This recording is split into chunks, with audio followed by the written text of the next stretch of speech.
Hello there. Well, I'm continuing my very long, drawn out story of my life. Uh, as I have said several times here, I sort of thought this would go a lot faster than it has. I have to say, I'm reminded of some autobiography I saw uh, years ago, where was a description of what had happened to somebody in their maybe early 20s or something. And then it said, and I am happy to report that in the intervening 50 years before this autobiography was written, little of autobiographical interest has happened. I'm not quite sure I'm going to follow that. And I have to say also that it's perhaps notable I don't remember who that autobiography was of, but it was that was something that struck me. Well, so last time we had reached about 1985, and I was 25 years old. And to give sort of a sketch of things, I had started off doing physics very young. I'd kind of gotten to the point where I was a successful physics operative. By 1985, I was my first company was already somewhat behind me. I was at the Institute for Advanced Study. I had a little group working on what was by then what I called complex systems research.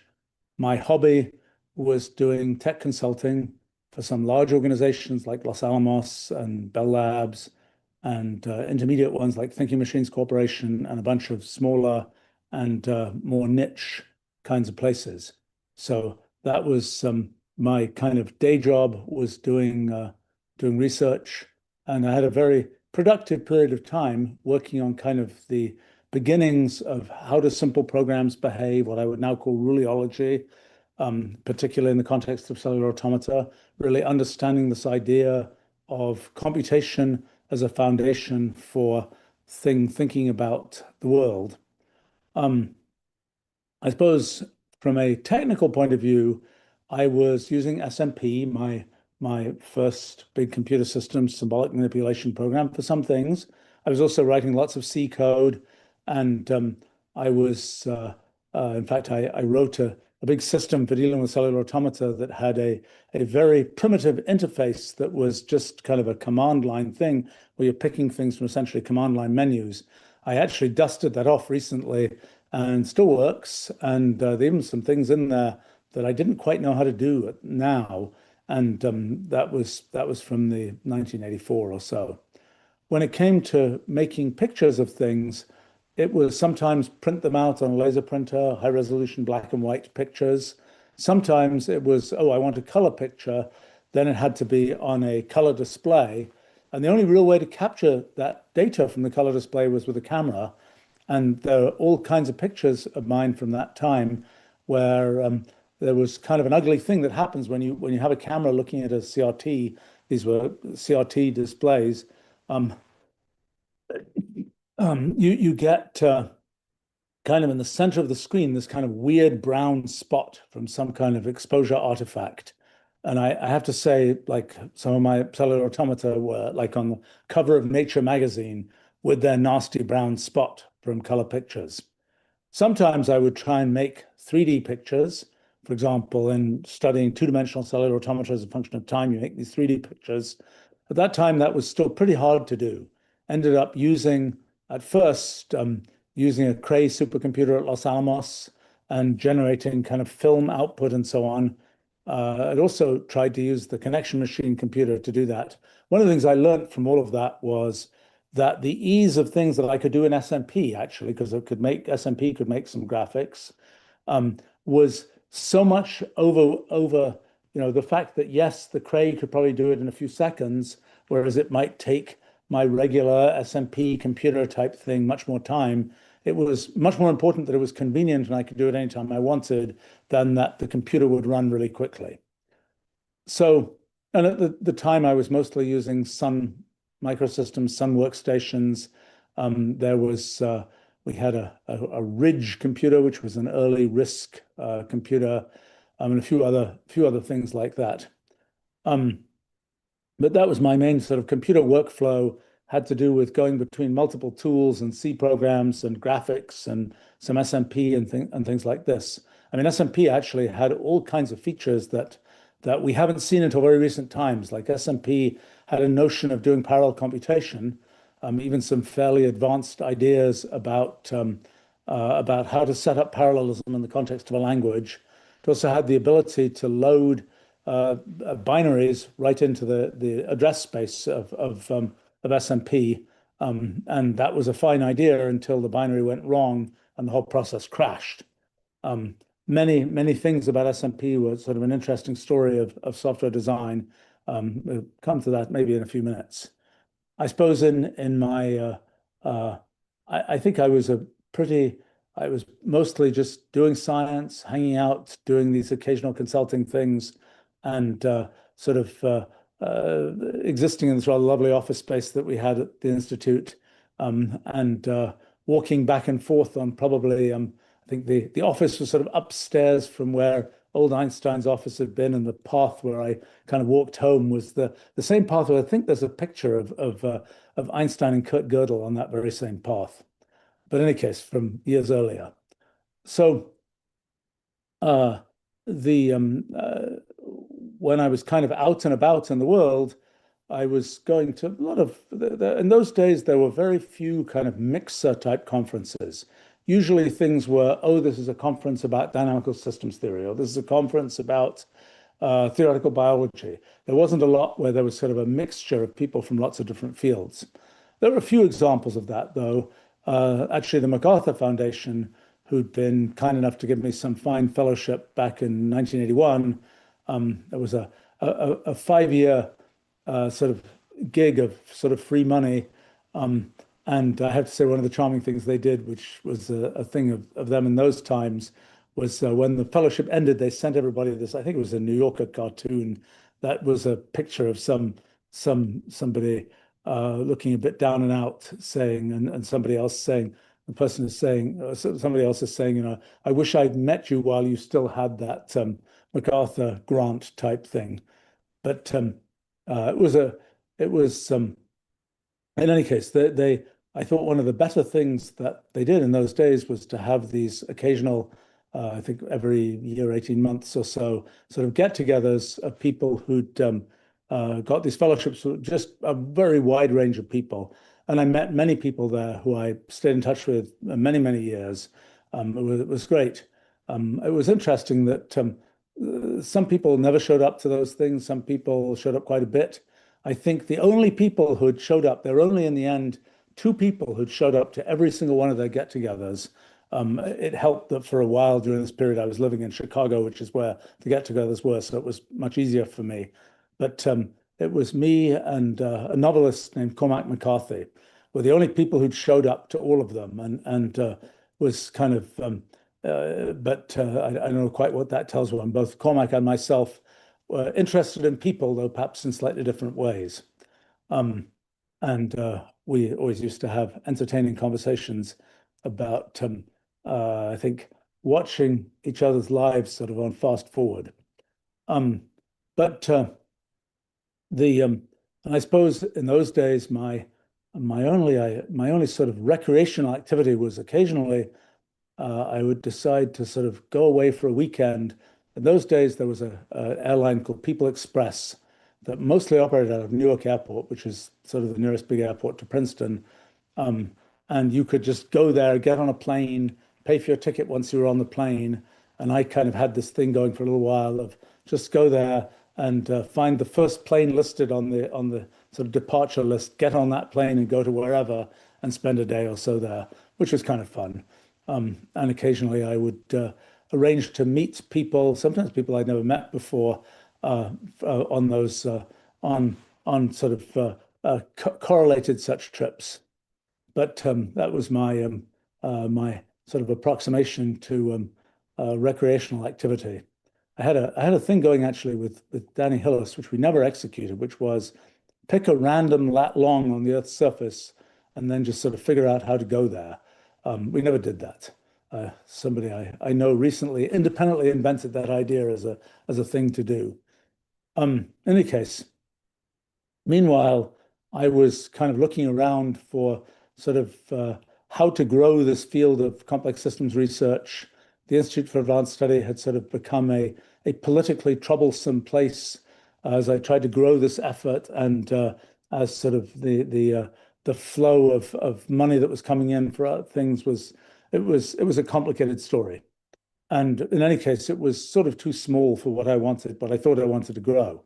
And kind of my meta idea had been, I thought there was some great science. I thought, let's get a bunch of other people excited about doing the science too, and let's get the science done that way. It was kind of a crowdsourced science type idea within sort of the academic context. Meanwhile, I would say that I had sort of kind of left behind particle physics and cosmology and so on. At the time, I think I was very lucky to be involved, or perhaps it was my choice to be involved with particle physics in the late 1970s, because that was kind of its golden age. And as I kind of watched it in the rearview mirror, I was still getting, my copies of physical review letters or whatever else. And I was looking through and I was like, this is not that exciting. Nothing much is happening in this field. And so I kind of didn't feel motivated to kind of re-enter the fray there, and was working on things that for me was it was sort of a pleasure to be working on things where it was just me doing them, a bunch of other people sort of following what I was doing and so on. And in particle physics, it had very much been a giant herd of competitive and capable people working on sort of the same things. Whereas in working on simple programs and cellular automaton and so on, it was just like nobody's touched this area for years. I can just have fun and do a bunch of science. And people, I would say, the response was very good from people in all sorts of different fields. And of course, these were earlier times when there wasn't, there's no web for people to go find things on and so on. But I would say that the things I did got quite widely distributed and understood, and a bunch of people started working on these kinds of things. Had one moment when actually the Scientific American published another sort of piece, a couple more pieces about sort of my stuff on cellular automata. And one of them I produced a thing I called glider gun guidelines, which was a thing that was for talking about sort of finding structures within cellular automata and okay world, go find these things. And a bunch of people sent in rather interesting things. It was sort of an interesting experience of kind of citizen science or something very early on. I suppose at that time I was also interested, was interested and involved with technology. At that time I sort of had this idea of making what I call meta chips, which were kind of cellular automaton based ways of doing general computation. It was kind of a instead of a memory chip, instead of a CPU chip where there's all this detail about detailed instructions and so on, the idea was to have this thing that was as repetitive as a memory chip, but nevertheless had computational capabilities in the sense of a cellular automaton. I think that idea finally is coming back into fashion. But at the time, I got as far as some people doing silicon designs and so on, but it didn't actually happen. I think I have to say there were the occasional moments of other kinds of science applications. One that was kind of sticks out of my mind was I was been interested in neutrinos and for many years, and for some reason must have been, it was when I was at the Institute, so it must have been 84, 85, sometime like that. I had this idea of detecting, so normally when you have things like radio waves, you can have a big antenna that will coherently pick up a radio wave. With neutrinos, when you have sort of a particle experiment, you think it's just one neutrino at a time. You don't get the effect of sort of a coherent n squared kind of thing of a big detector. I sort of had this idea of using superfluid helium-3 to make a detector for neutrinos that would be coherent and would be able to very sensitively detect neutrinos. Well, that was sort of an interesting thing, but it was also something where, this was the middle of the Cold War, and if you have a really sensitive way to detect neutrinos, one of the things you get to detect is nuclear submarines prowling around under the oceans.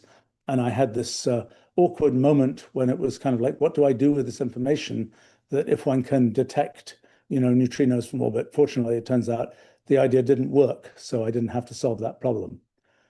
In any case, in my efforts to kind of develop complex systems research it was, as I mentioned, I think before, they kind of went round to many different universities around the US saying, where should I start an institute to make this happen? And kind of the winning place was University of Illinois. And I have to say that to give the University of Illinois credit, they promised us a bunch of things and they delivered on the things they promised. I think I delivered on sort of creating this research center there, and it sort of worked out well for all concerned. Because of my previous sort of intellectual property adventures, I was very careful about, defining what my sort of intellectual property involvement with the university would be. It was a little bit trickier because it was a state university and so on. I think, for a long time it was sort of like it's merely an interpretation of our existing policy. I think I did hear from somebody that the documents about it were hidden at the back of some file cabinet somewhere, hopefully never to be found by anybody. But in any case, nothing bad happened, so it was all just fine. So then in 1986, kind of the summer of '86, I'd organized another conference about cellular automata, this time at MIT, another interesting group of people. And I had started my complex systems journal. I kind of did a bunch of marketing stuff for the journal. Like I had these big posters that I ended up mailing to all these universities around the world. And I guess it was not a form of promotion that people had seen before, so it was rather successful. I had little business reply cards tagged to each of these posters. But in any case, then after later in the summer of '86, I drove out to Illinois, and I remember driving through this very lovely wooded area, and then I get close to Champaign. Champaign is a big sort of farming place where all the trees have been cut down. I was so disappointed to realize that this was a place without many trees, but with lots of farmland. And I had bought a nice little house that was, out in the cornfields. I had, one fairly nearby neighbor, and the next nearest neighbor was probably half a mile away. And it was rather idyllic. I have to say that I'm a bit embarrassed to admit that house, I sort of stopped living there in maybe 1991.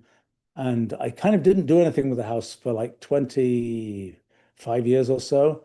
Turns out houses don't do very well if they're just left out there for 25 years, particularly in the middle of the countryside, so to speak.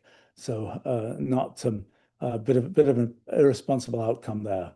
In any case, in Illinois, we had a nice little building for the Center for Complex Systems Research, CCSR. I had a group of people, some people with faculty positions who I brought in, some postdocs, some students. I would say I hadn't really internalized the quite the sort of student population in Illinois versus maybe some other universities. And maybe also we were not, I don't know, I didn't perhaps do as much to recruit students as I could have done. I was sort of coming there to run this research center, and I was also a fine, tenured full professor of physics, mathematics, and computer science. I have to admit that I mostly hung out in this little building we had, and I think I rarely went to any of those departments. And I know I had mailboxes in those various departments, and I believe some of them I actually never saw. And I did hear from somebody whose mailbox was next to mine in the physics department, and at some point. But in any case, then it started out our CCSR operation, and we had got a nice computer set up, got connected to the internet, and which had been more of it was more you used the sort of Unix to Unix copy UUCP email thing before that. This was now sort of more of an actual internet connection and so on. I guess part of sort of coming to the University of Illinois had been there were these supercomputer centers that were springing up around the country, mostly the creatures of a chap called Larry Smarr, who had actually a couple of years earlier had been kind of sort of seeking me out as somebody who was kind of involved with science and with computers. I remember him sitting down with me at one point as he was sort of an academic and astrophysicist, but there he had his kind of glossy, his kind of album of interesting pictures made by supercomputers, sort of as his marketing portfolio for the US should build supercomputer centers. Anyway, he got one of those, NCSA, National Center for Supercomputing Applications at Illinois, and that was kind of entangled with the getting our CCSR operation to Illinois and funded there and so on. Actually, ironically enough, CCSR ended up being a seed that University of Illinois used to get a bunch of funding for a thing called the Beckman Institute.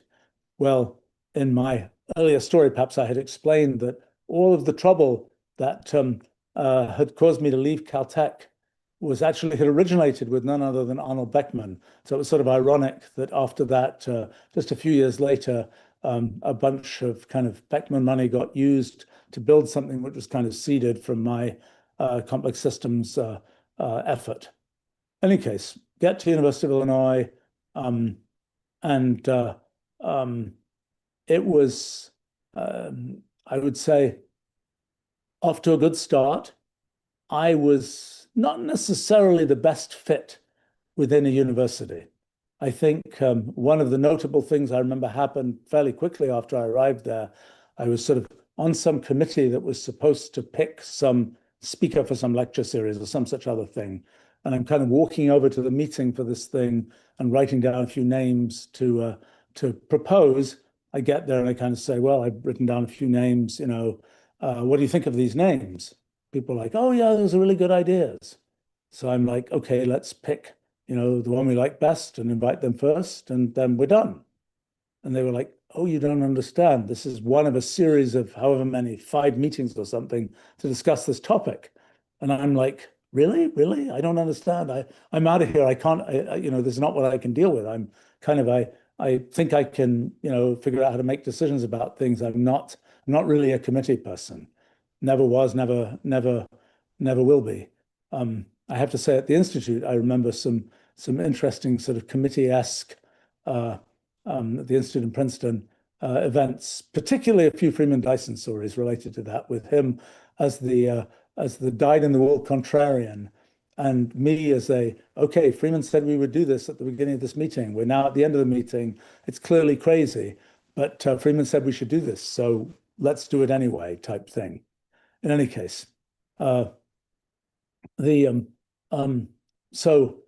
I guess the other thing, so I was teaching, I taught a couple of graduate classes about cellular automata and computation and physics and so on. And I would say that well, yeah, maybe that I should overlap another piece of the story to explain what happened there. So, okay, we're in probably September of 1986, and I'm like, okay, this is a fine thing, CCSR. I've brought in a bunch of people. They're doing all kinds of projects. I'm not sure how much I care about these projects. And there was a certain pressure of go raise money for these people's projects. And it's kind of like, I'm not really into doing that. Maybe what I should have done is to be more pushy in terms of, no, you've got to do my projects. A number of the projects that got done there ended up being quite significant in different areas. I could describe them, people are interested. But they were not really projects. They were sort of somewhat aligned with things I was interested in, but they were definitely in the category of sort of independent flowers blooming, so to speak. So meanwhile, I really wanted to do a bunch of kind of science, a lot of things I was curious about. And I was kind of frustrated with the fact that I was using all these different computational tools and so on. And so I kind of decided, look, I should just build a computer system that I could use sort of forever. And also with that computer system, build a company that I could use as kind of an environment for doing the things that I wanted to do. So in the fall of '86, I kind of decided, well, the CCSR thing is a fine idea, but I'm basically going to go and use what organizational skills I have to start a company, build a software product, and kind of go on a separate path. And so that's what I started to do, recruited a number of people, and started to build what became Mathematica. I forgot to mention. Well, I'll mention one other sub sub story from a couple of years earlier when I was at the institute. I I thought, okay, I now know how to build software systems. What software system would I really like to have? One thing I'd really like to have is an interpreted version of the C language, because I'm using C, but I have to do this whole compile and write and so on. I really want a C interpreter. So I ended up, actually, the chap who was the director there, Wolf, who I mentioned a number of times, was really keen. He said, just, yeah, I'll put up the money, just develop something, as a kind of way to do something practical around the institute. So some summer, I actually hired another person I mentioned earlier, Tsutomu Shimomura, who was sort of later particularly sort of famous as a computer hacker or anti-hacker or something, along with a couple of other sort of studenty types to build the C interpreter system. We called it IXIS, IXIS. It I would say uh, I learned a number of things from that project. One was, don't do projects you think are too easy, because I really was not that deeply emotionally invested in it. Another thing that happened was I had these bright young people, well, they were younger than me at least. I wasn't so ancient in those days either. And I was like, let's let them write some of the interesting code. And I wound up writing basically a text editor. And which I could do. It was easy for me to do. And it was kind of a cool text editor. But the project was really not a big success. Although one of the students we had hired later went on to start a company that basically made C interpreters and really turned it into I think it eventually became a big fancy public company and so on. But that was a lesson for me in don't do projects that you think are too easy, so to speak. Actually, around that time, I also had another company effort going with a friend of mine named Chris Gardner that was we called it the software agency. And I'd been sort of frustrated because I kept on having friends who said, oh, yes, I've developed this piece of software, does this specific thing, what can I do with it?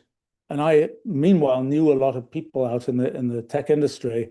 And I was like, let's just make something that can broker the two sides of the story of people who are kind of academics and academic orbital type people and sort of the tech world. It was not particularly successful. I mean, it was kind of an interesting exercise in kind of deal making and so on, but it wasn't particularly successful. Okay, we're back to 1986 and the fall of 86, and me basically starting to build what became Mathematica. Well, it was a kind of, you're doing something for the second time. So I really knew by that time what had worked in SMP and what had not. It was particularly notable for me that by that time there were lots of training courses about SMP, for example, that had built their own kind of training materials. And it was very revealing for me to go back and look at the training materials for SMP and say, what did these people understand and what was designs that I had done that were completely impenetrable. So my all-time favorite was these things I called marks. And marks were a confused mixture of pure functions and array index things. And actually, I'll describe them as the mistake is sort of interesting. But the thing that was really revealing for me was that the first sentence of the chapter about such things in the training material was, marks are the enigma of SMP. And it's like, that was a design mistake. I'll describe the mistake. Well, it's sort of interesting. It had to do with what can you unify?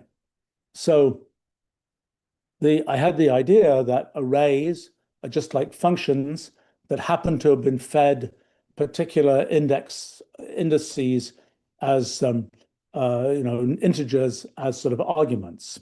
And so I had this idea of what I called projectors, and which had what I called filters, so the projector, kind of F, was this thing which could have filters that could either be kind of 1, 2, 3, 4, or they could be X, or they could be patterns, or whatever else. And the idea was that if the filters just lined up as 1, 2, 3, 4, 5, that was just like a list. Then F's value would basically be the list 1, 2, 3, 4, 5, or the list of elements that were in those associated with those indices. So I was kind of unifying arrays with functions. And it sort of worked, but it had a bunch of really ugly corner cases.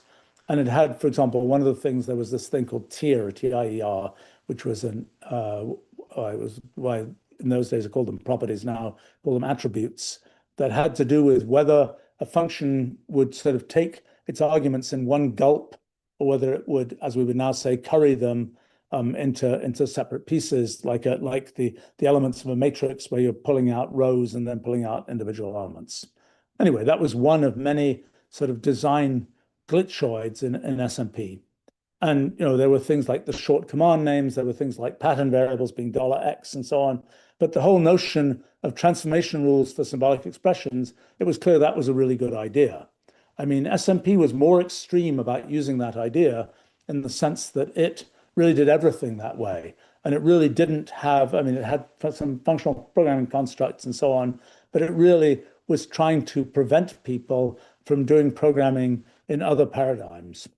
So in starting to build what's now Wolfram language, I was like, I'm not going to be as extreme in that regard. I'm going to design well these other things and sort of this transformation rules for symbolic expressions is the foundation of the system, but it's going to be a broader, more multi-paradigmatic kind of approach. So in any case, the sort of then working on that, there was a sort of a question, what would the name of the system be? So I was kind of going for, C-like languages and things like this. And so the original name of the system was Omega, capital Omega. And that was good for a while, and it seemed good. And if you look at on a Macintosh, for example, the notebook file notebook files, if you look at the sort of internal creator ID, it's OMEG for Omega, still to this day. Those things are hard to change. Well, so I started building the system. I wrote a lot of the code. A number of other people worked on it. I was pretty careful in the way that I recruited people, although some of that ended up blowing up in everybody's face later as money started to arrive and people start behaving differently when the large amounts of money or even modest amounts of money sort of flowing through the system. But in any case, the thing that so in 87, I was kind of writing lots of code. I was doing a certain amount of science, but particularly I was writing lots of code, and I was also writing the documentation for the system as I had done for SMP. And I kind of it was sort of a documentation forward approach where it was kind of write the documentation first, then implement the things that the documentation described. And I still have obviously lots of the original documents of where I figured out all these different function names and syntax structures and so on. And I would say that it was, in a sense, the first version of what was then Omega was kind of a much cleaned up version of the core ideas of SMP. I mean, by that time, I don't think I even had, I think I had, I certainly was still able to run SMP. I don't think I had access. Well, I don't think I didn't look at the source code of SMP. I hadn't looked at it for years. In fact, ironically enough, back when first been building SMP back in 1981 or so, I had this bright idea, let's encrypt the source code to keep it safe. And I had the further bright idea, we could use the Unix crypt program, but because the standard Unix crypt program will be the thing that was first broken if people were breaking cryptography systems, let's modify the Unix crypt program, because one had the source code for it, and use a modified version of the Unix crypt program to encrypt the source code of SMP. Well, needless to say, as these stories go, nobody remembered the password 10 years later or 20 years later or whatever. And so I had for a long time this encrypted um, uh, the encrypted source code of SMP and the encrypted code of the modified Unix script program. Well, eventually, a young fellow, younger than who was far from being even born at the time when SMP was out and about, finally, after I put up some sort of challenge, can we crack the SMP source code, did succeed in cracking it. And so now we have the SMP source code. And with some effort, it can be made to run on sort of virtual machines that are that emulate the older machines of those days. But in any case, so building what's now Wolfram language, it's kind of a clean start, clean code. It was like I would have used C++ as the language, but C++ didn't have native compilers yet. And so we developed our own version of C and our own extension of C that had various kinds of memory management mechanisms and so on. And that was what the original source code was written in. So there I was writing what was at first called Omega. It went through many names. It was called Omega. Later, it was called Polymath. Later, briefly, it was called Technique.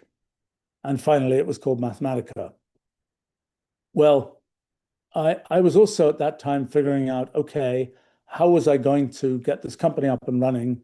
I had some sort of savings of my own, and I at some point had charged some large amount of money to a credit card for to sort of help pay for things as we got things started. This time I was like, I'm not going to get any outside investors. I don't want that that sort of extra noise. Um, the I had I was well, I started then kind of poking around in the tech industry of how should we distribute this software system? And actually, my original theory was to follow very much the model that Adobe had at the time with PostScript, which was just build the software and license it to hardware companies and have those hardware companies then distribute the system to their users. At the time, there was quite a gaggle of workstation companies. There was Sun, there was HP, there was IBM, there was Apollo, there was a whole bunch of them. And then there were kind of the mini supercomputer vendors and so on. There was quite a lot of diversity of hardware systems, and there was a company called Silicon Graphics as well. And these were all sort of targets for people who would want to use the system we were building. So I started sort of poking around with all these companies. I knew a bunch of people related to all these things, like the folks at Sun Microsystems I knew quite well, and met many other companies. Somewhere in the middle of this, I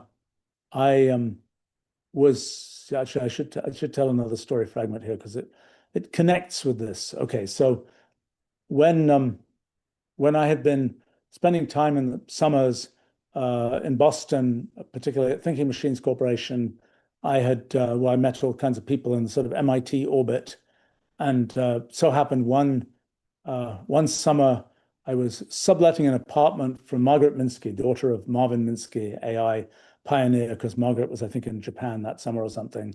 Anyway, I have to say that I have to tell one story related to that apartment rental that's kind of fun. Margaret had this large number of plants in this apartment, and which I knew little, still know little about taking care of plants. But anyway, it was a big area of plants. And at some point, I noticed that these plants had white spots on their leaves, and I'm like, I don't think this is a good thing.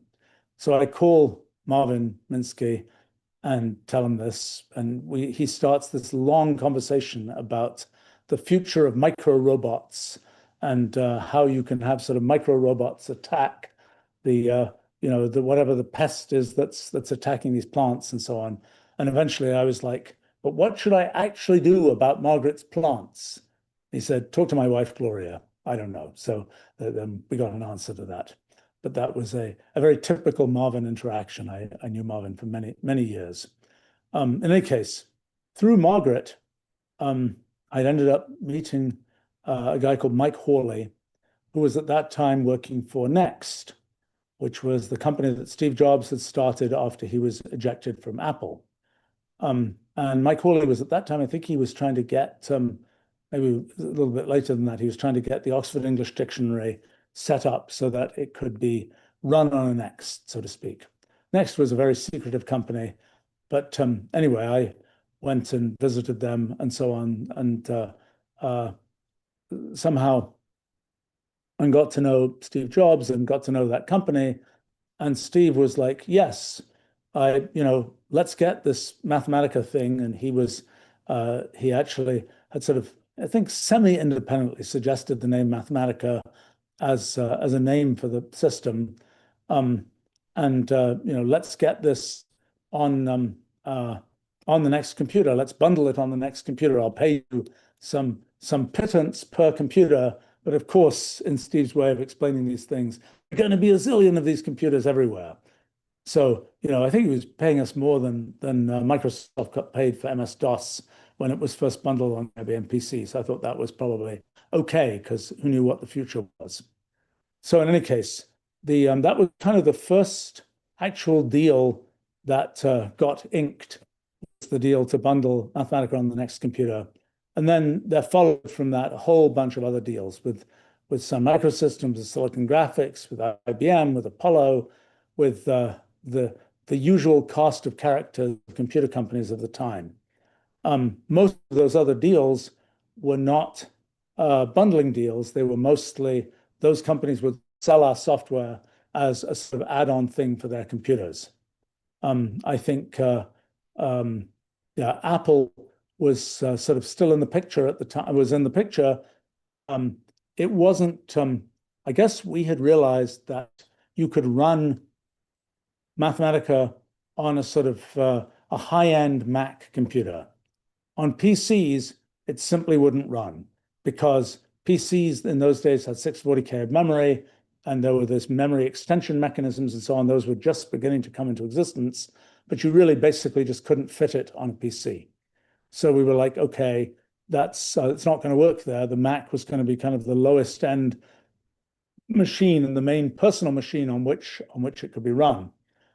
So we were interacting with Apple, and I remember they had,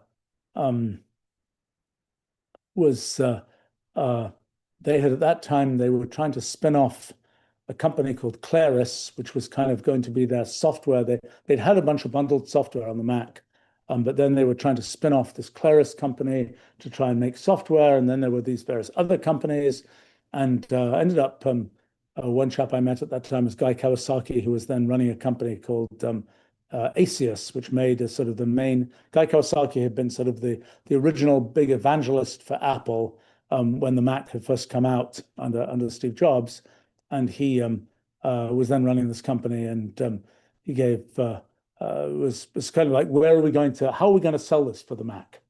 And we never figured that out, because Claris was sort of complicated and a mess, and Apple was like, oh, we're not really selling software anymore, and so it never really got figured out. So we figured, okay, we're actually going to have to make some kind of sales and marketing operation for the Mac, because my original plan had been just be a technology provider and license this to all these other companies.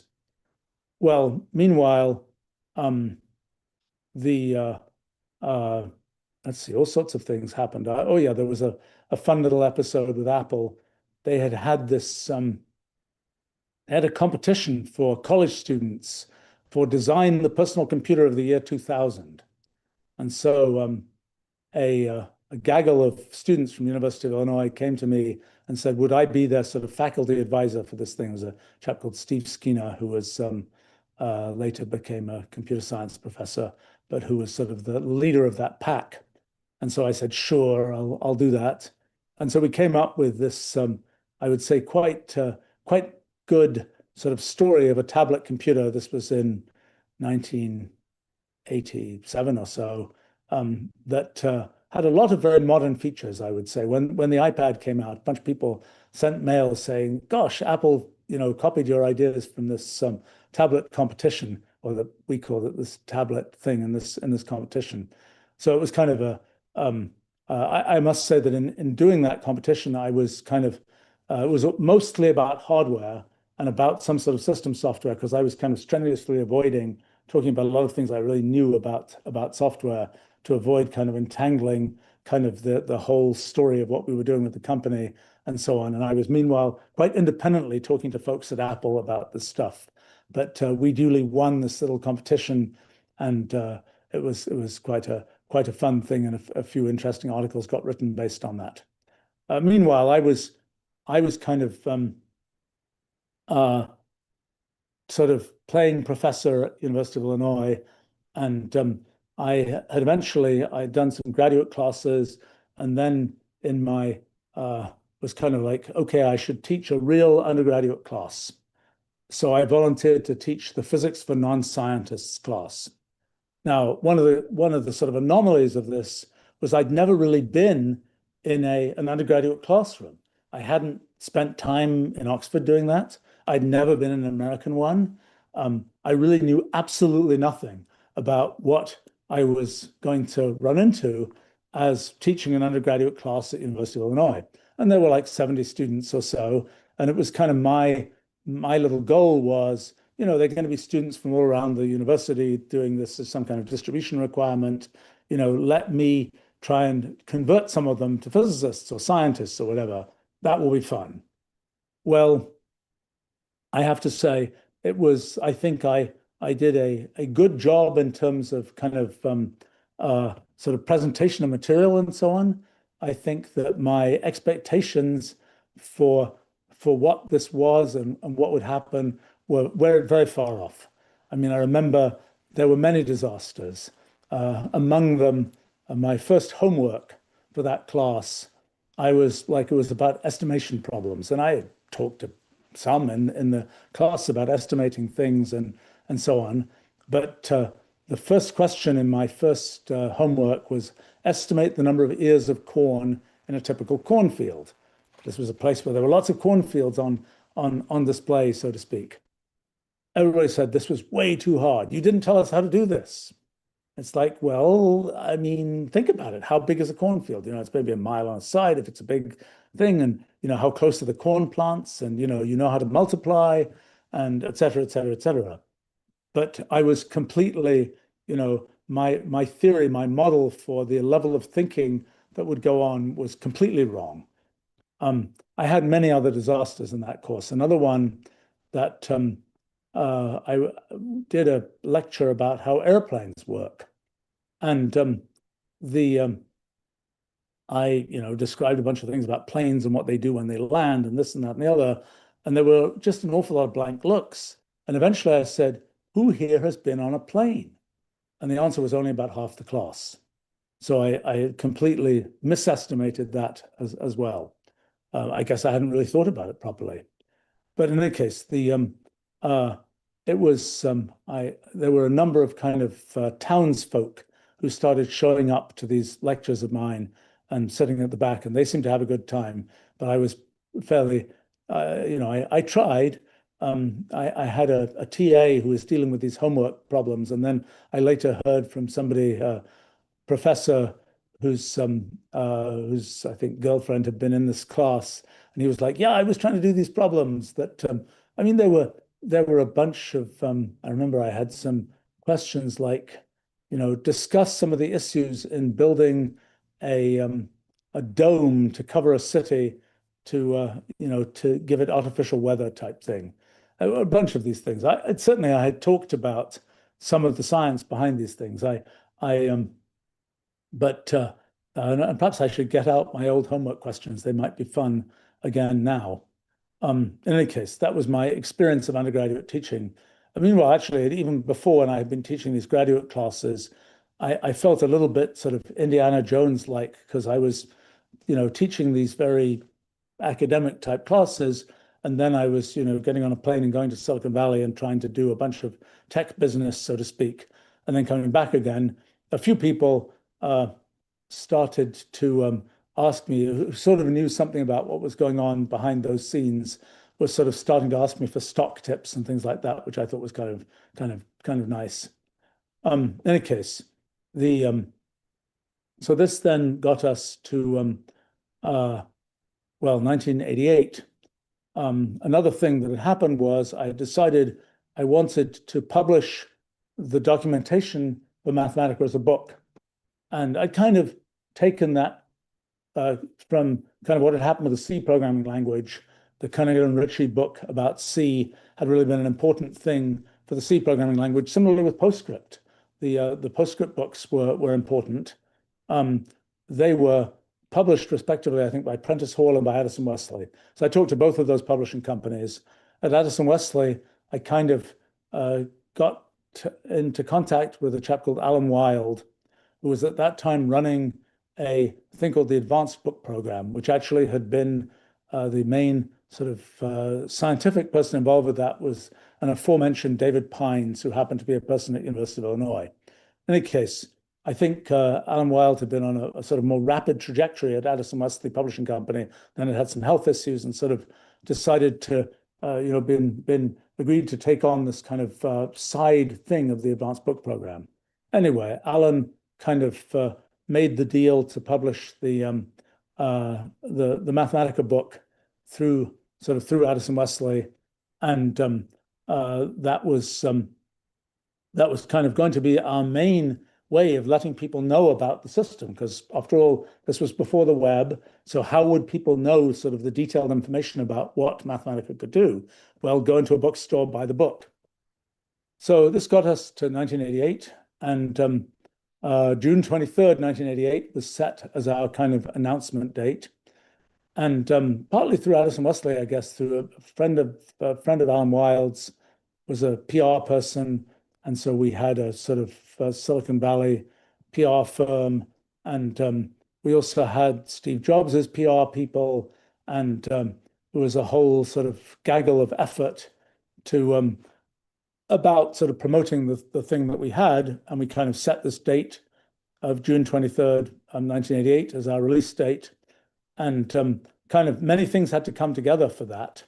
One thing that had to come together a couple of months earlier was the Mathematica book. And the question was, well, how are we going to actually produce the book?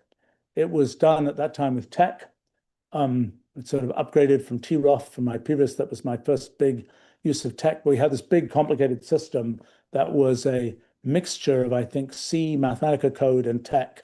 That was the book production system. And one question was, well, how would one actually get the book produced? Because it had all these elaborate graphics and so on in it, all done with PostScript and so on. And it had an elaborate kind of color cover that was based on sort of PostScript graphics. And how would one actually typeset that?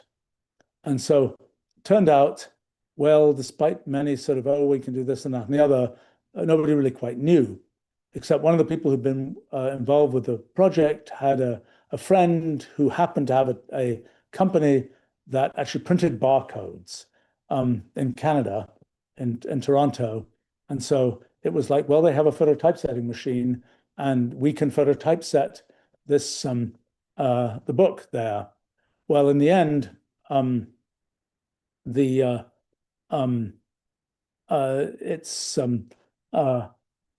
end, what ended up happening was, needless to say, I ended up being the person who sort of took the tape or whatever of the or well, forget what it was. It wasn't on a laptop, because those weren't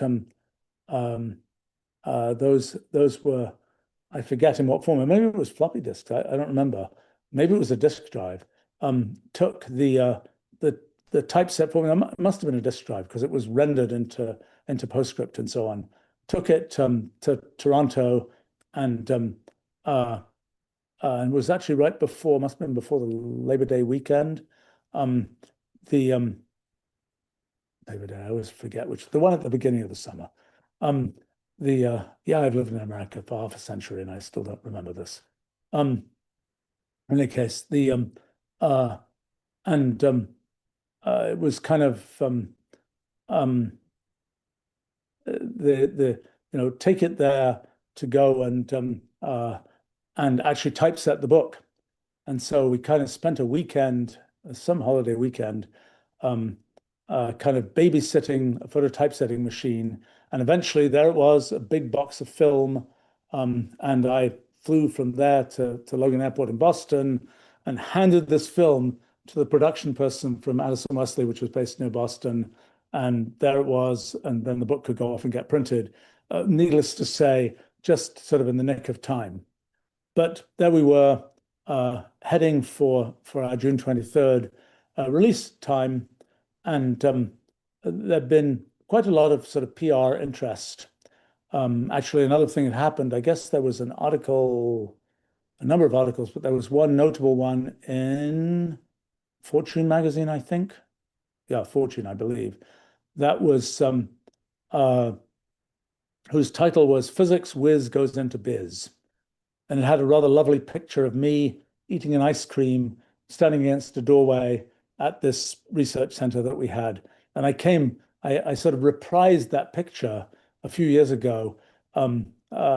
Same doorway, same brand of ice cream, many years later. And we had a tweet about that. But in any case, that was that article had come out somewhat before kind of that was sort of part of the build-up to our announcement time. One notable thing that happened there was my class about physics for non-scientists was just sort of finishing. I will say that during that class, I kept on trying to have office hours, and nobody would ever show up to my office hours, except a very small number of students. And, they would show up and I would basically say, what's your story? What do you want to study? What are you doing? What's your plan? And ended up having, I think, interesting conversations with a bunch of students there about that. And I felt really pleased many, many years later, decades later. Quite a number of those students came, in different configurations, sort of got back to me and said, oh, actually, you gave me really good advice, which I took, and it's turned into a whole career. So there were two things that were surprising to me about that. One was that nobody else was telling them these things.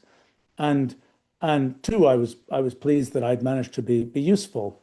But I think the thing that I suppose I realized long after the fact was that I was sort of a professor in name only, so to speak, because I was really doing a bunch of other things and had a somewhat broader knowledge of what was out there in the world to do and so on than at that time, at least, your average professor would have.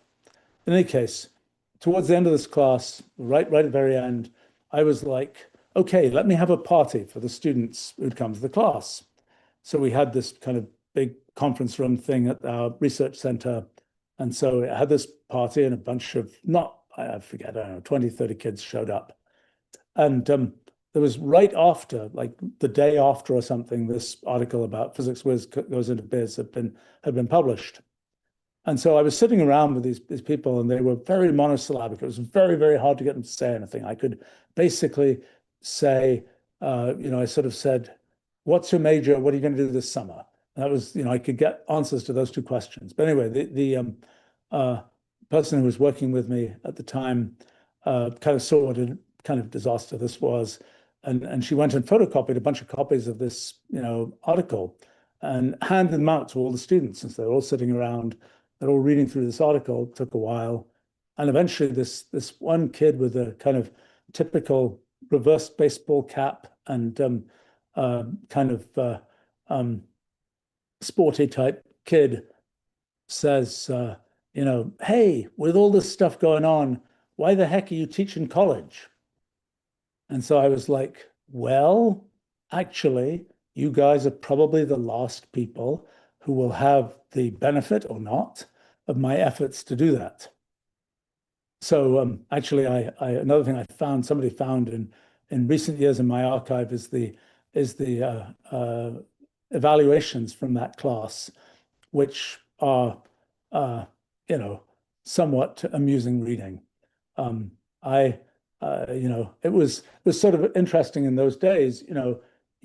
By the time you're a fine full professor, it's like nobody thinks, gosh, we should tell this person something about how to teach an undergraduate class. That was, it's a very corner case to have gotten through to the point of doing that without ever really knowing anything about how to do it.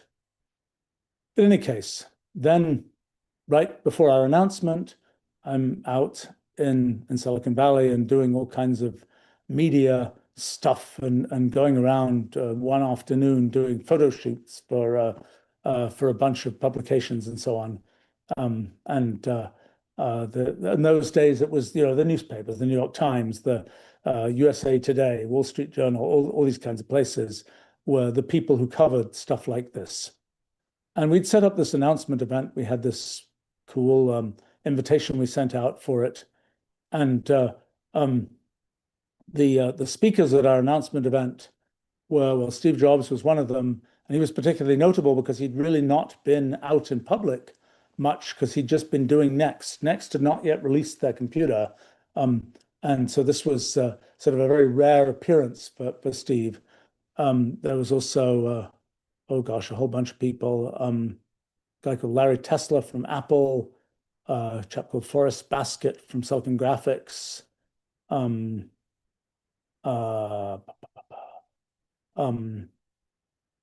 I missing? Gordon Bell, who was a big computer architect who was then working for a company called Ardent. Actually, another person who was working for that company at that time was a guy called Cleve Moeller, who went on to do MathWorks, I think after and make MATLAB and so on. I think he built some version of it, but I think our sort of actual launching of technical software system was what caused him to really do something with that. And then who else was there? There were a person from IBM.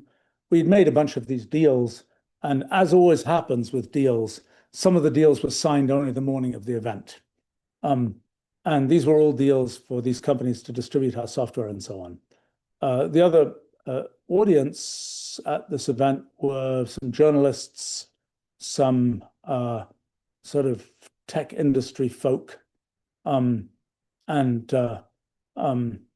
I'm just particularly reminded of one person called John Barwise, who was a mathematician, who I actually didn't know at that time, but I think got to know subsequently.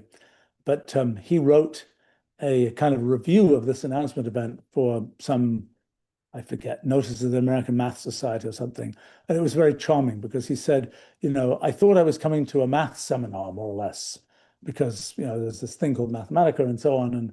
And then I quickly realized or something that this wasn't your average kind of math seminar, which I thought was kind of a charming introduction to the thing. But anyway, we kind of the night before, we had been busily trying to get Mac versions of the system put together. I guess in those days, the big thing you did was you took the a master disk to a disk duplicator, and then they would duplicate off lots of floppy disks. And that was, I forget what the lead time for that was. But anyway, we had that done, and we had these boxes made, and we had this nice sort of logo thing that was based on a stellated icosahedron. And then we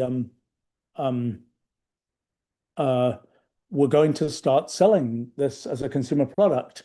And sort of the night before, it was a question of putting all the disks, it was many disks, I forget how many, a dozen disks or something, into the boxes with a bunch of documentation, bundled with this book that was just getting published, and then shrink wrapping them, and then delivering them to computer stores. In those days, there were, just like bookstores, there were kind of neighborhood software stores. That was the thing people kind of thought was going to take off at the time. And I think Computerware was one of them. Another was Egghead Software. Computerware was kind of a high-end one that was in Palo Alto.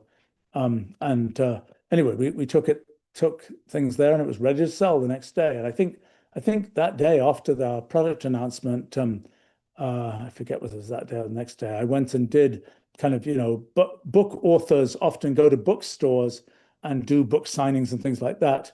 Instead, sort of as a newfangled thing, I was going around to bookstores and doing software demos, and met a lot of interesting people that way.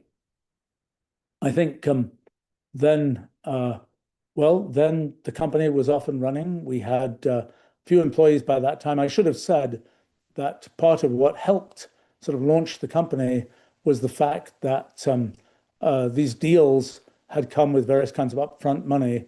And so that was what, really got the company going, um, and without any outside investors and so on. So the company was based in Champaign, Illinois. We were in this strange kind of, I think it was like 11-story apartment building, which had this circular building with lots of sort of wedges of apartments. And over the course of the next couple of years, we gradually took over more and more of this building, kind of to the point where we would have these floors where there was just one wedge of an apartment left, and we had the whole of the rest of the floor for some group or another. And it was very dynamic when companies are in this kind of messy space, so to speak, with cables all over the floor and computers, and it's all kind of, there's lots of energy there. Um, so so the company was launched, and we started selling Mathematica, and it really went very well. And I think I mean, what to say about it? It was this is one of those, and then everybody lived happily ever after type thing. Um, the version 1.0 was a bit buggy. By version 1.1, 1.2, it was in pretty good shape. It was always, there were a lot of things that were of a very, very different um, uh, very different from current times. I mean, in those days, yes, I should explain something about the architecture of the software. So we had figured out very early that we should break it into a kernel and a front end, a kernel that did computation and a front end that provided the user interface. And we always viewed the front end as kind of this throwaway thing. It was just this thin wrapping around the kernel. The kernel you could use directly as a command line type thing. But I guess it was in the summer of '87, a young uh, graduate student in chemistry who'd grown up in Champaign, and was sort of back in Champaign as a summer job, back from being a graduate student in Berkeley, a chap called Theodore Gray, who had had some experience writing kind of Mac code and so on. And he said, I'm going to write this amazing user interface well, I don't think it was called Mathematica at that point. I think it was still called Omega at that point. And so he started inventing what became the notebook front end and this kind of document metaphor and so on. And we came up with all these cell ideas and all that kind of thing.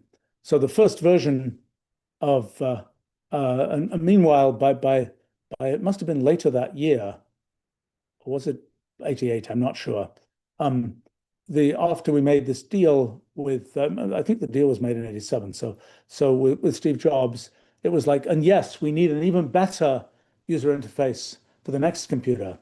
So Teo was then going down to Next in Palo Alto, and in this very sort of secretive, nobody can see these computers type environment, was programming up the front end for Mathematica that ran on the next computer. And so that was, Teo got a bunch of input from Steve and a bunch of other people there on, oh, you shouldn't do this and it should look like that and so on. And I remember Steve Jobs telling me, I'd kind of interacted a fair amount with him by this point, and I remember showing him sort of the early version of um, the Mathematica book. And I think I forget, there was something about the boxes that we had. He said they need gray backgrounds. So he was right. They looked a lot better with gray backgrounds.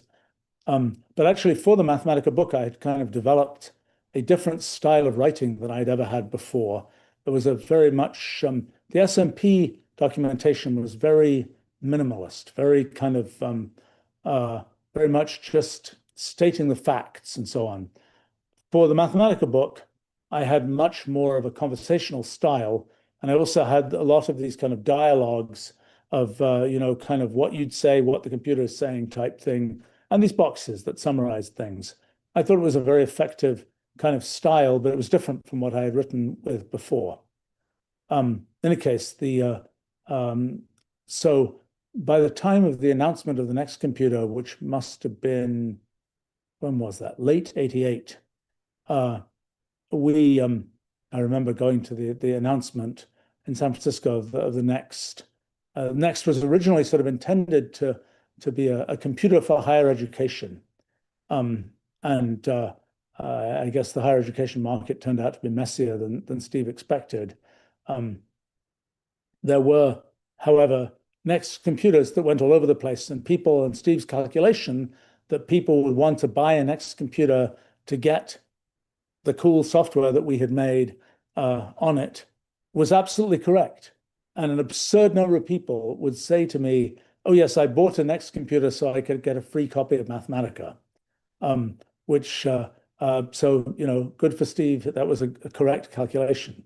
I would say that an interesting thing in the original when we originally released Mathematica, we had it for many different machines at many different price points. So kind of the theory was the price should be commensurate with the price of the machine.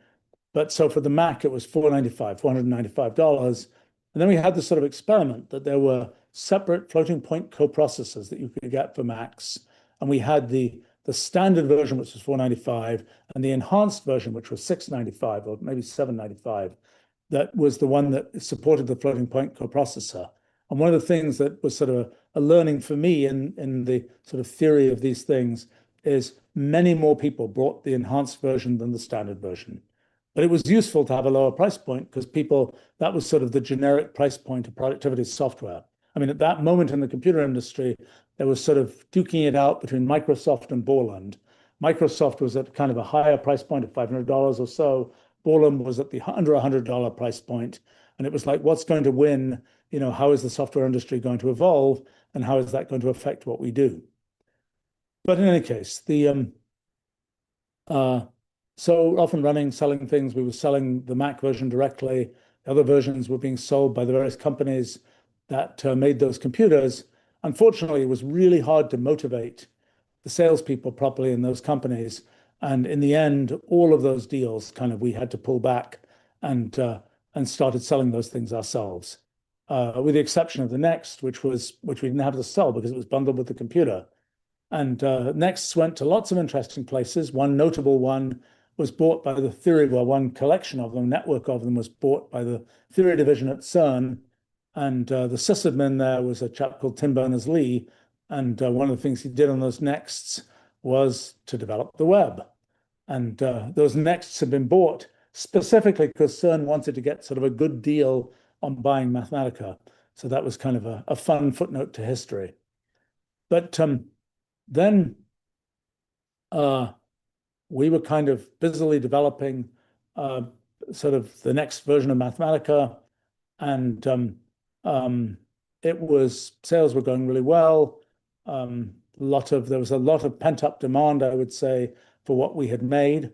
We had a small number of kind of beta testers, version 0.9, a few features that were in version 0.9 that never made it into version 1.0 that we're finally going to bring back sometime now, 38 years or something later. But in any case, it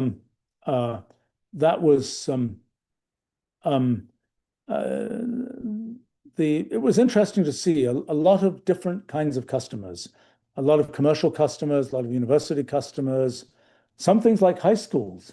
And I was like, wow, this is great. People are going to use this for high school education. It's going to take off there. Well, the terrible thing is that in all those years, high school education has always been kind of a modest market for us. And I think some of the places that started using it right in that first few months are some of the ones that are still the bigger ones using it today. I would say that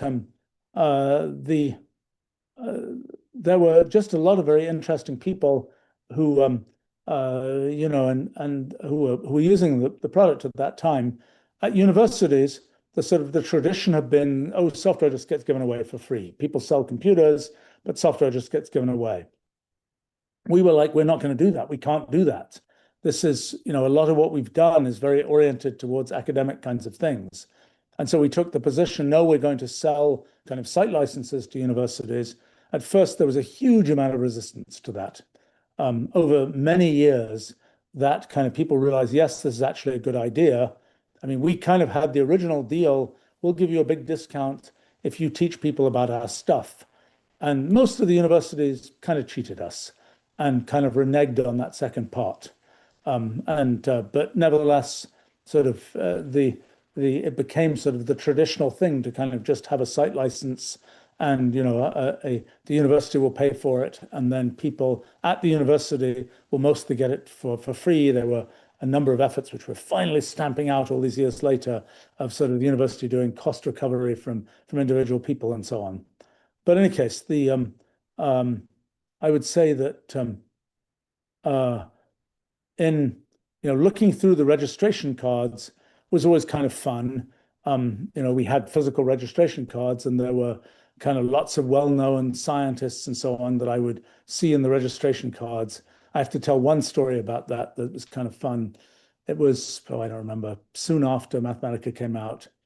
I'm going through registration cards. There's just been this Roger Penrose, who I had known from Oxford back in the late 70s, had just published some book called, The Emperor's New Mind, which was a kind of a book about sort of computers meets minds, et cetera, et cetera, et cetera.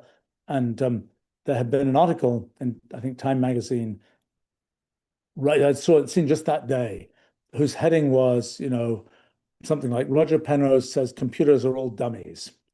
And so I'm flipping through the registration cards, and what should I find but a registration card from Roger Penrose? And so I was just I found it fun that same day that I'm seeing he says computers are no good for things, he's still using our system on a computer. Then, but I would say one of the things I found interesting about sort of early users is a lot of real trailblazers in a lot of fields just really sort of jumped on this new technology and started doing exciting things with it. And I think oh my gosh, who was the person? There was a number of people who did, somebody at Apple actually, oh my gosh, how could I have forgotten their name? Did the Watson, I think was their last name, did sort of the first, I'll write a paper in the form of a notebook. It was about a model of the cochlea that was, I guess, relevant for some Apple project. I should mention in terms of people related to things, when we were working with Next, one of the people who sort of showed up there was a chap called Richard Crandall, who was a professor at Reed College, who kind of had gotten to know Steve Jobs through the kind of Reed College connection, because Steve Jobs had gone briefly to Reed College as a student. Richard Crandall was kind of the kind of resident mathematician, and later became sort of the Apple chief scientist under Steve Jobs, inventing lots of interesting things about cryptography and about how you touch screens and all sorts of other things.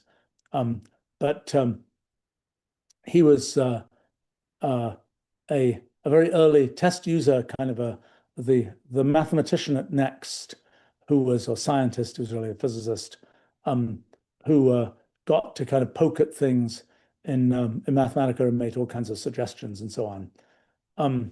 But anyway,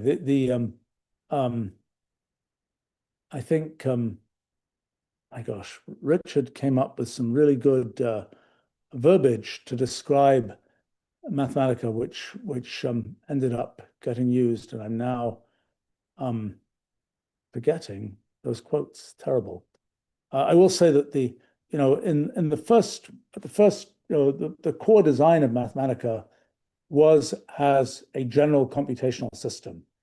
I thought the first big use case was math, hence the name Mathematica. And when the original book was called Mathematica, a system for doing mathematics by computer. And so that was kind of the original sort of explanation of what it was that we had.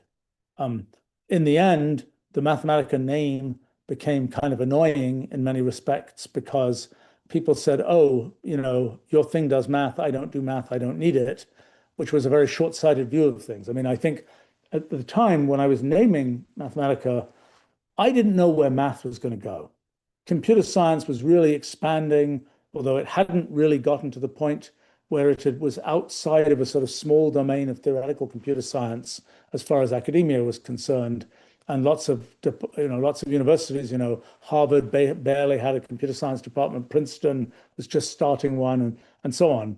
It was uh, it was kind of early days for that. And it wasn't clear to me to what extent math, that field, would sort of expand to encompass a lot of these other kinds of things that would later be viewed as pure computation. So that name ended up being more restricted than I'd expected it to be because I thought math was going to expand more, which it didn't. So in any case, uh, I think, well, what happened? In first couple of years, very company doing very well, expanding very rapidly, 50 employees, 100 employees, and so on. And everything going well. The one thing that was happening was that I was generating ideas at a rate much higher than the company could possibly withstand, as kind of it's like we should do this, we should do this, we should do this. Okay, it's got a certain management structure. It's only got 50 or 100 people. It's like we can't do all those things.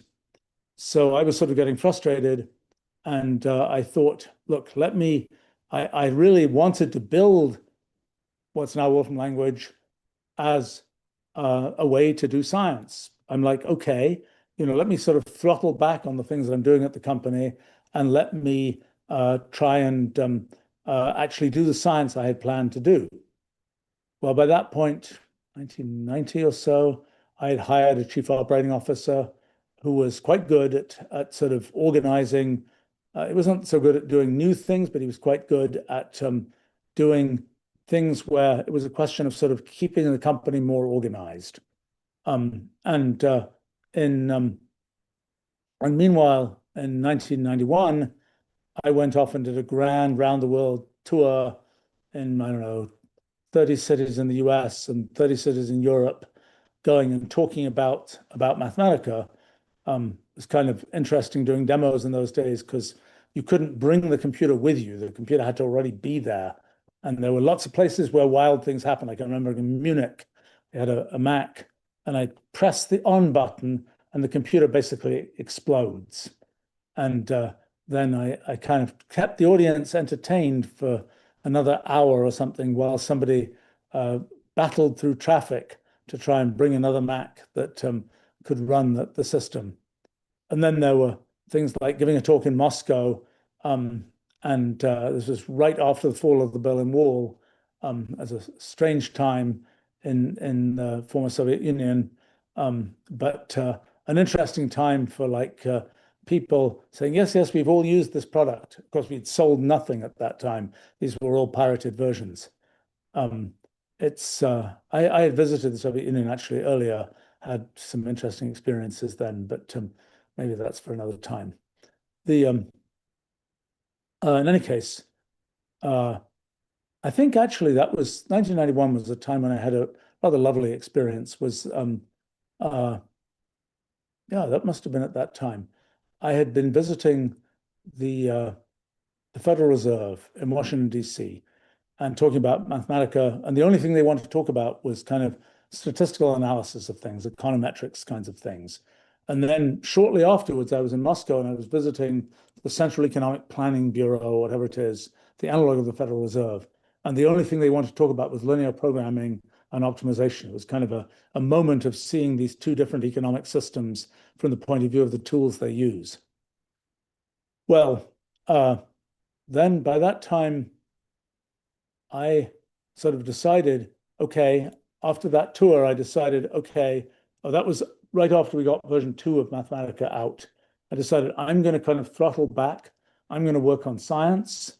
By that time, I had met my now longtime wife, and we were then decided to go and hang out in San Francisco area.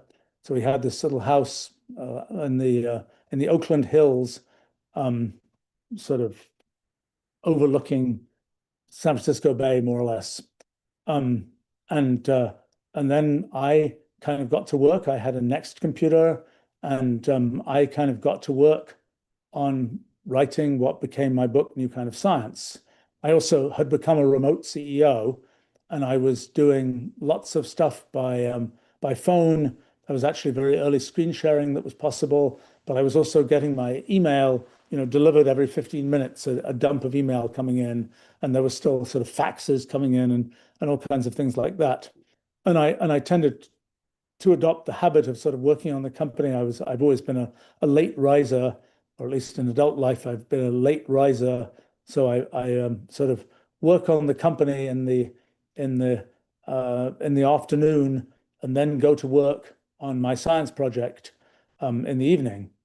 And I had sort of determined that, I'd done all this stuff with cellular automata and things like this. I suppose by that point, I'd kind of realized my plan A had been sort of initiate this field, get a bunch of other people interested in it, build some sort of institutional structure for it, and then it's like, we'll all do this together. Plan B was, no, let's not do that. Let me just try and do the best I can with the best tools I can make. And so I was into plan B there, and started doing a lot of stuff. The beginnings of what was at that time the book was called A Science of Complexity at the beginning. And it took a few years before I changed that title. I mean, the thing that happened with that title was I would say the title to people, and people would say, oh, that sounds very complicated, which was not the question I wanted to have first. And eventually, when I changed the title to A New Kind of Science, the question I got was, what's new about it? Which was a much better question.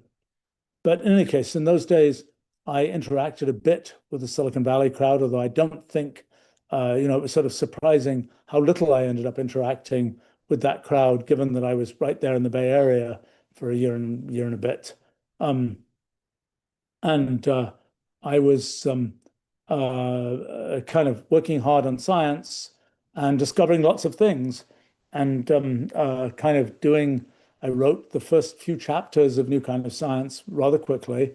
And my original plan had been, oh, let's take a year, maybe 18 months to do this project as a sort of sabbatical type thing. Well, the I think well, the company was doing quite well. It was not doing so many new things, but definitely doing things in a more streamlined way. And Mathematica was popular and selling well, all that kind of thing. At that time, we were probably the 30th largest software company, something like that. It was, and maybe even higher than that, I'm not sure. I mean, we're a simple private company, so we've never ended up sort of telling people, these are our revenues and all that kind of thing. But I think people had sort of figured that out from the distribution of software through software stores and things like this. Because in those days, as I mentioned, sort of there was lots of software that went through software stores.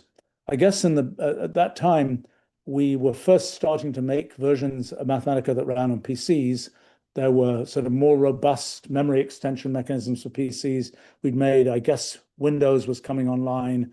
We'd made, or a new version of Windows maybe, and we started making kind of custom notebook front ends which a completely separate code base from the one for the Mac for Windows.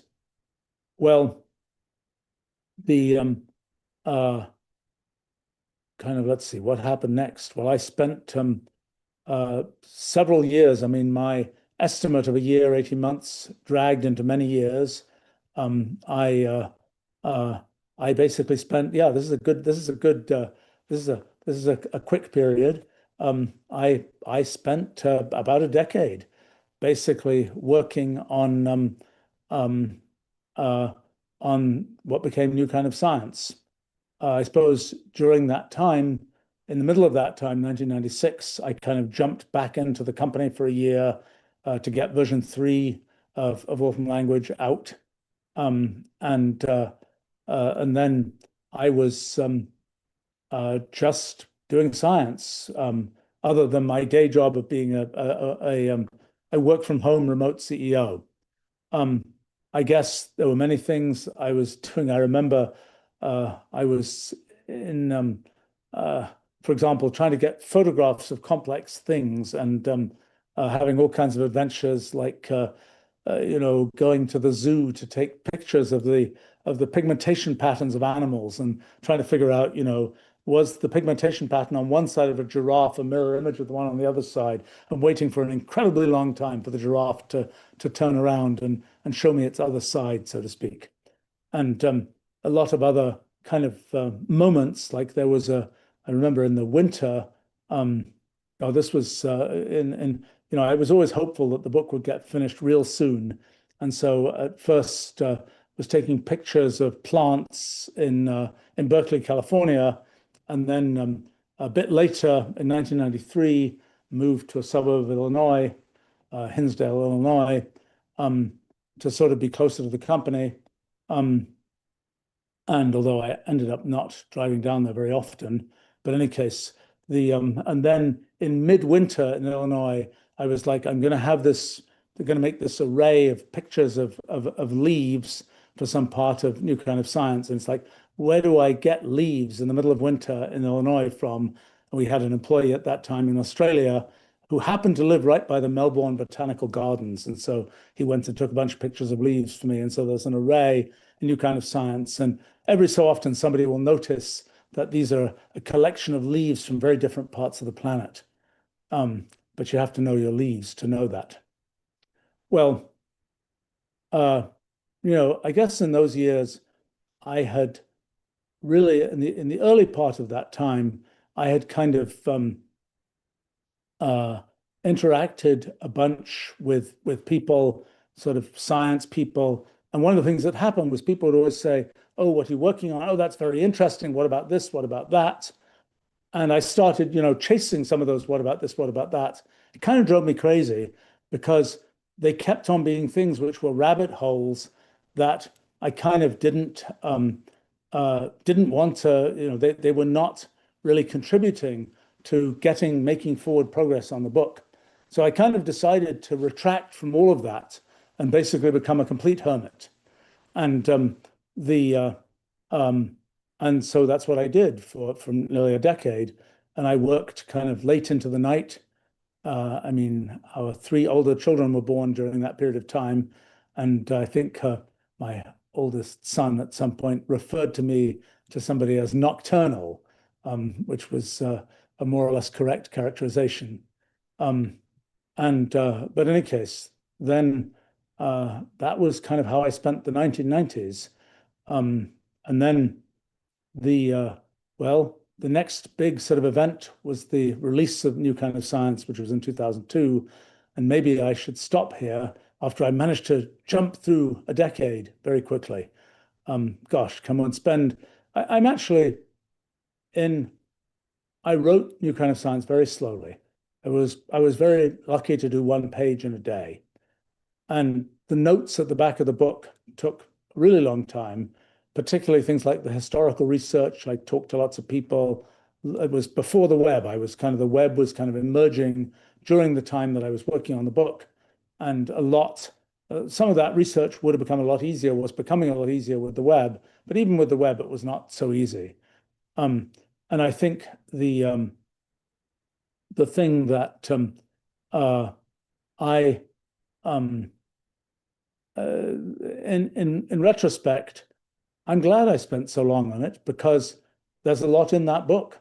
And an awful lot of the time now, I feel like I'm spending lots of time just sort of expanding footnotes in that book. For example, our whole physics project kind of got initiated at the beginning of the 90s when I started thinking about kind of using networks as a foundation for thinking about space-time and so on. And that was a section, ended up in section chapter 9 of New Kind of Science. And I think the it was a time when I probably could have written hundreds of academic papers, but they would have had a lot less effectiveness than sort of one book that was trying to explain this whole paradigm that I was describing. It was something where at the beginning of writing the book, I had, maybe I'll tell this story another time about the actual publishing of the book. Um, But meanwhile, on the company side, uh, many sort of good things got done in version 3 of Mathematica and so on. I was still writing the book, which was at some point a limitation because the book eventually expanded to 1,500 pages describing kind of what Mathematica does. Nowadays, it will be 200,000 pages. Um, but uh, the It was kind of a constraint. It was both a good constraint and a bad constraint that sort of every piece of the design was really going through me because I was writing a description of it. Still, all the sort of core design goes through me, but but I'm not the one writing the description of it. Um, and I think the Mathematica book got less readable for being longer. I think its early version was very successful because it was 600 pages or something, but a lot of reference material in it. But you could just sit down and read it, and lots of people did. And it was a good introduction to kind of how you could think about using computers to do technical computation and so on. I think I invented this term technical computing that subsequently got used by others. I had this whole the 1991 my what did I call it? A new paradigm for technical computing or something like that was my I forget if that was the title, but anyway, technical computer was the kind of brand name that as these things do, as the name notebooks also got co-opted, but as these things do, they migrate from their original creators. But in any case, there were lots of things that we invented along the way in building Mathematica. I remember one thing I just might mention was a thing called MathSource, which we invented probably in 1989. That was a collection of kind of add-on packages distributed on CD-ROM, and you could interact with some voice response phone system about it. And of course, years later, it was a thing where those things were done on the web, but the web didn't exist yet. So we already had these kind of the sort of long precursor of our function repository existed, but it was sent out on CD-ROM, and you could interact with it through sort of a phone voice response system. Well, anyway, so the kind of what happened in the 90s was I had this plan. I had a sort of fixed table of contents for the new kind of science book, and I started going through it. And I just kept on discovering more than I had ever possibly imagined I could discover. And so it was very sort of addictive. It's like there's a lot of low-hanging fruit to be picked in this paradigm. I'm just going to go pick it. But that took a long time. And I really, towards the end, I really felt like I had to accelerate things. Actually, I'll tell one more story from must have been middle of the 90s, perhaps, just a thing of its time. We had been selling Mathematica to all kinds of people. One of the places that had been bought was at NASA. There was an astronaut named Mike Foale who had taken a copy of Mathematica on a PC to the space station, at that time, Russian space station, the Mir space station. And he'd been using it on the Mir space station. But then there was an accident on the Mir space station, and the laptop that had the Mathematica got pulled out into space. So I'm sure that orbit has long decayed, but for a while there was a lone Mathematica out in space. But then, so Mike had very efficiently kept the CD-ROM or whatever, somewhere separate from the computer. So then he puts it into a Russian PC, which was available. And needless to say, our then sort of copy protection system says, this is a Russian PC. You can't run this there. So our customer service group gets one of those sort of memorable customer service calls saying, license number such and such, is there a way to get this to run? And they're like, oh, why do you need that? Why is it running in a Russian PC? And they're like, turn on the television, and you'll see that why this is happening. And happily, we did manage to get the thing to run there. And Mike Foale did manage to solve the equations of motion for the space station, which was at that point tumbling in space, spinning. He solved the equations of motion in a very and figured out, you fire these thrusters and it'll stop doing this. I guess the Russian ground controllers were like, we have procedures, you must follow our procedures. So he didn't get to actually run the program, to execute on this program that had been created for that. I mean, there were many, many other stories of use of Mathematica in those days. Sometimes we would hear about them years and years later. Like, the original codec for Skype was, I gather, designed in Mathematica. Many, many other things. The original AdWord scheme, AdSense scheme was designed in Mathematica, et cetera, et cetera, et cetera. Yeah, I should also, another footnote to history, one of the we've had many people who've been interns and so on at our company who've gone on to do all kinds of distinguished things. One in 1993 was a chap called Sergey Brin, who was at that time working on, I had sort of imagined breaking out a version of the pure language component of Mathematica from the kind of computational part of it, from the algorithmic part of it. At that time, one of the things that was frustrating was everybody saying, oh, we don't need Mathematica, we're just going to use Fortran. And it's like, we do want the algorithms and things. So and it's like, oh, Fortran is easier to use and whatever, which seemed very suspect to me. But, at any given time, people says X is easier to use. At that time, it was Fortran. And at least people had gotten away from the idea that if you want to write serious software, it has to be an assembly language. They'd at least got Fortran by that time. But anyway, I was considering having a product called MathTran, which was kind of algorithms plugged into a kind of Fortran interface. We already had this thing we call MathLink, now WSTP, the inter-process communication standard that would have easily connected into Fortran. And I was at that time considering, in those days, all computer documentation for sort of the big Fortran libraries and so on in these loose leaf binders. And so I was thinking we would have MathTran and have it be, have the documentation be these loose leaf pages with a calling sequence thing at the top, which was what Fortran programs had. And we would just try and adapt to the Fortran world with this MathTran product. Fortunately, people kind of talked me out of this. I was kind of a little bit perhaps if I hadn't been working on the New Kinds of Science book, I would have pushed for have it happen. But then a different branch was to take kind of the name of take kind of the pure computation component of the system, the pure language component, and sort of break it out as a separate thing. And one of the things that really held me up was the name for the system and the name for the language. And I even hired at one point a naming company that came up with all kinds of names. Later, I saw some of the names they tried to kind of feed me. They showed up in names of breakfast cereals and drugs and things like that. So names are a circulating business, I guess. I remember one of the names that they came up with some interesting names. One of their names was Poetry, which was funny. But the first thing the guy from that naming company said to me is, why don't you just call it Wolfram Language? And it's sort of ironic that so many years later, I was like, yeah, that's kind of what we should call it. But in any case, we had this intern, Sergey Brin, whose project happened to be dealing with kind of code untangling to untangle the computation component of Wolfram Language from the kind of language component from the algorithmic component.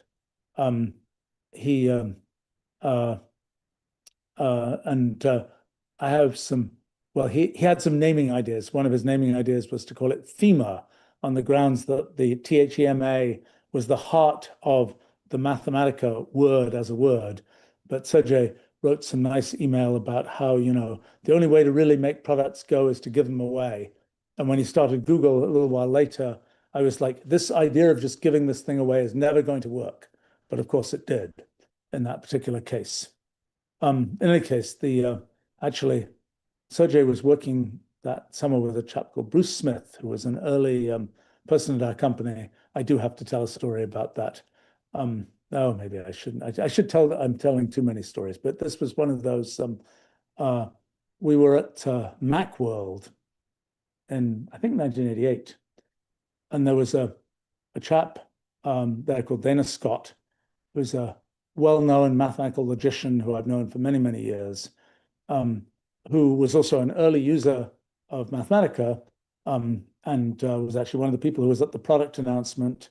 And the first program I think he wrote with Mathematica was combinators, which I've come to study a lot in subsequent years. But anyway, Dana was kind of hanging out with us, sort of at this trade show booth, and up walks this young fellow uh, who is like immediately starts just random person walks in kind of and starts talking about a bunch of very obscure kind of language design, lambda calculus, actually, I think, sorts of ideas and so on. And that was it was sort of an interesting way to get for him to get hired, so to speak. He subsequently worked on a bunch of other interesting core language things for Wolfram language. Um, all right, let's see. I think a few, maybe I'll see if there are any interesting, relevant questions here about from people. Lola asks, did you ever get starstruck meeting someone you admired in science or technology? I think the the kind of the I think the answer is no, um, which is sort of a disappointing answer because I wish the answer was yes. Um, but I met a lot of people. I've met a lot of people who are very bright and so on. I think I was spoiled by my kindergarten because my kindergarten had a bunch of very bright kids in it, and I kind of always had I always thought, I'll go to the next place and everybody will be much smarter than I am type thing. And I was sort of disappointed when, well, I don't know, that I never really felt that had firmly happened, so to speak. And so I really didn't and also somehow as as you get to know people, people are people, so to speak, and they have all those sort of features. So I think the answer is really no, and uh, it's a disappointing answer in some ways. Let's see. Jamie asks, what do you think the younger version of yourself will be most surprised to know about your future? Well, when I started the company, I kind of had a 5-year time horizon. The fact that I'm still running the company nearly 40 years later is a bit surprising. I would say that my interests have changed. I got interested in educational kinds of things. I wasn't interested in that when I was younger. I would say that the uh, um, one of the things that's kind of bad to say, I suppose, is a lot of things I sort of wondered about when I was much younger and sort of was in the direction I'm going to think about this and this and this. By golly, they worked out much better than you could possibly have imagined, much better than I had sort of, I like this is a direction, but where it leads, who's to say? I mean, like the whole paradigm of symbolic programming that I kind of had made up for SMP, it's 45 years and very, very energetic and with a lot for the future, so to speak. So I think um, uh, that's a thing. I mean, um, I think um, if I had been able to anticipate, the web and social media and things which nobody really was able to anticipate, I probably would have factored things differently in terms of how I did my projects. Um, I think that uh, I um, I might have, when I left the Institute for Advanced Study, for example, I was kind of leaving hey, just do research and just hang out and do stuff. Maybe if I had known sort of how things would work out, I might have stayed there, and the company would have been in Princeton, New Jersey, rather than Champaign, Illinois. Um, but I don't know. Um, I think a lot of people who knew me half a century ago or more um, were have been feel like they're very unsurprised about the trajectory that I've taken. I suppose the one thing for me that was sort of a surprise is the whole companies thing. And I don't think, in retrospect, it's not so surprising. But uh, for my self-image when I was younger, that was more surprising. I would say that kind of my interest in sort of strategy and getting to the heart of things, strategy in intellectual things, strategy in business and technology things, is sort of something that has been clearly a thing for me, forever, so to speak. Uh, Pastor was asking, was 1986 very early for computer algebra? No, the very first computer algebra systems have been written in Fortran and things in the 1960s. There's a thing called Altran written at Bell Labs at that time. The sort of gaggle of computer systems, Reduce, Skip, Spoonship, and Ashmedai were initiated by a particular meeting that three physicists had in 1962. So these things were sort of out and about by the 70s, but they were really very much only babysat by their creators. The idea of something that was general and sort of widely usable, that was kind of SMP was sort of the first step of that. It was the first commercial computer algebra kind of effort, and then Mathematica was the first kind of widely used such thing, and sort of set up to be widely usable.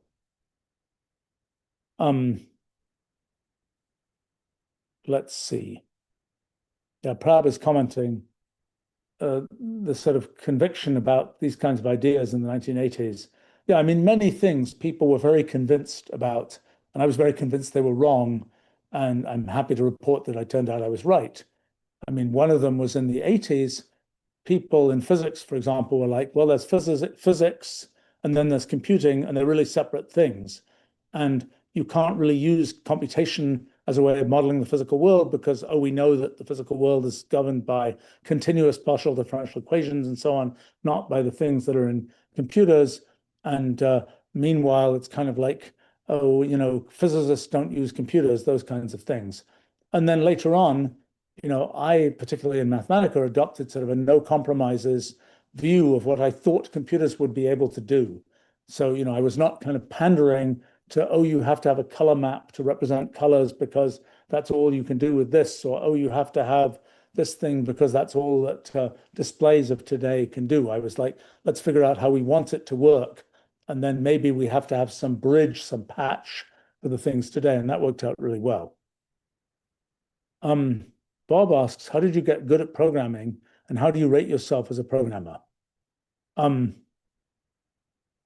did I get good at programming? Well, I started programming when I was 12, 13 years old in assembly language. I think I just did more and more programming. And I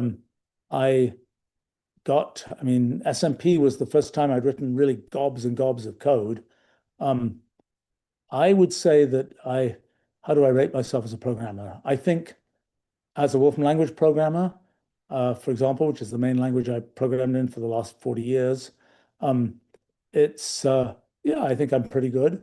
My son Christopher can probably do it faster than I can. So can some other people. I'm not sure I would win the programming competitions, but I think I'm pretty good. I mean, as a writer of sort of system type software, one of the things that I probably do fairly well is I'm a kind of a good judgment based programmer. Like if you look at the internal code in Mathematica, Wolfram language, some of which is still my code from 1987 and so on, because I wrote a lot of the original code.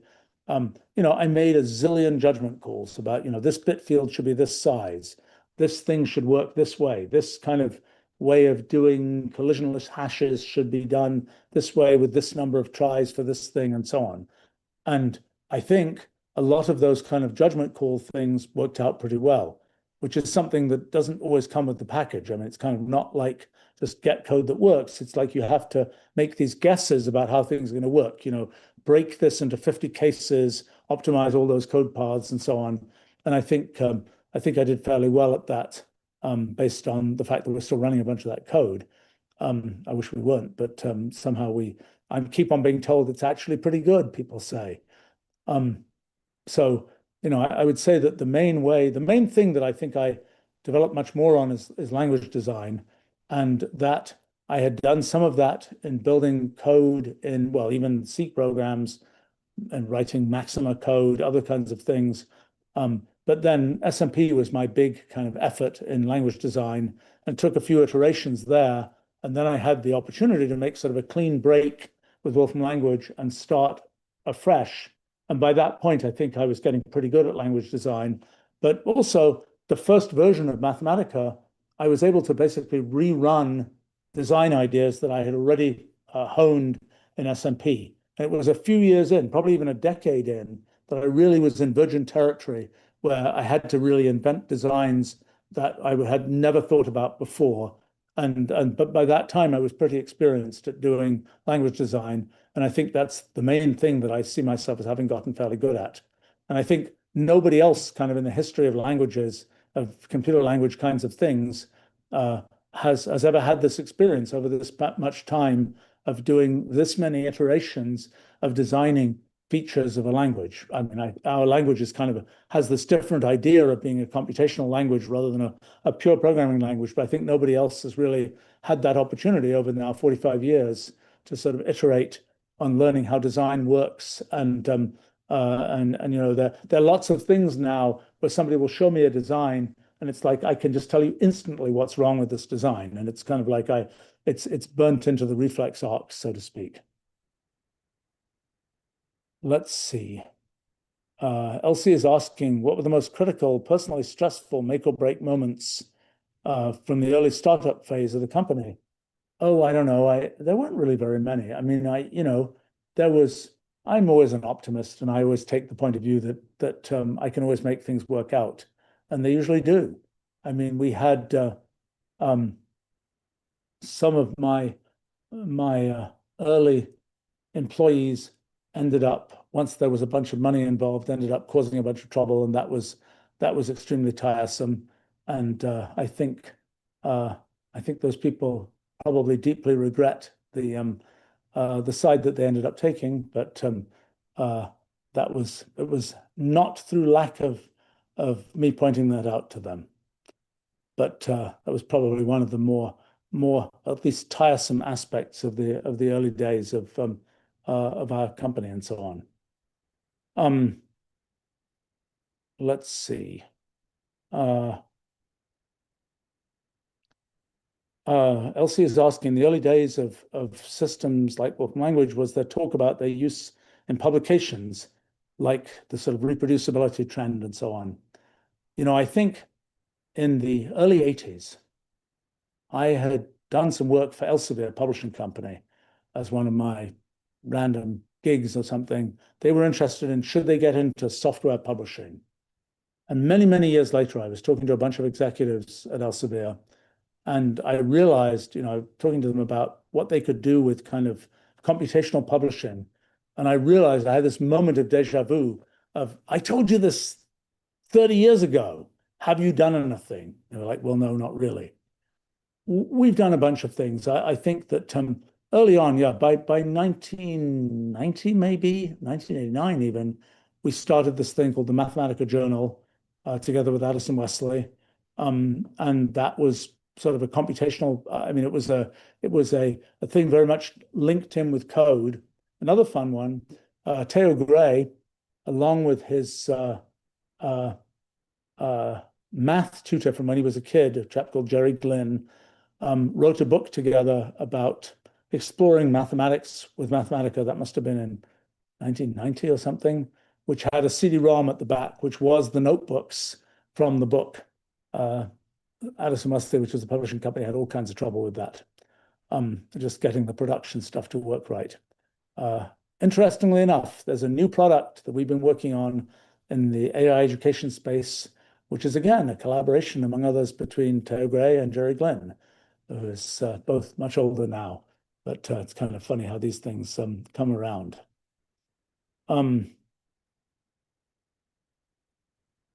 Okay. That's all right. I think I need to go and do some day job work here. But thanks for well, listening to this long and cathartic description of my life. I'm very pleased that I managed to jump through the 90s so quickly. Maybe the rest will be quick as well. But I will actually continue tomorrow and um, hope to get through lots more. But thanks for joining me, and talk to you another time. Bye for now.